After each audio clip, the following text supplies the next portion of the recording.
Hello friends, आप देख रहे हैं भोजपुरी न्यूज़ प्रेजेंट और भोजपुरी न्यूज़ प्रेजेंट पे आप सभी का एक बार फिर स्वागत है।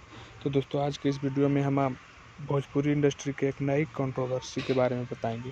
जी हाँ दोस्तों, तो अगर आप वीडियो में नए हैं तो वीडियो में आगे बढ़ने से पहले वीडियो को लाइक कर दें और चैनल पर नए हैं तो चैनल को सब्सक्राइब कर लें, ताकि जब भी मैं नए नए अपडेट लेकर आऊँ उसका नोटिफिकेशन आप सबको मिलता रहे। तो दोस्तों, जैसा कि जानते हैं आप सब, भोजपुरी इंडस्ट्री विवादों की इंडस्ट्री कही जाती है। जी हाँ दोस्तों, हुआ कुछ यूँ कि पवन सिंह ने खेसारी लाल यादव जी के कुछ यूट्यूबर्स 4 यूट्यूबर्स पर मानहानि एवं और कई तरह के एलिगेशंस लगा दिए हैं और उस थाने में एफआईआर दर्ज करवा दी है।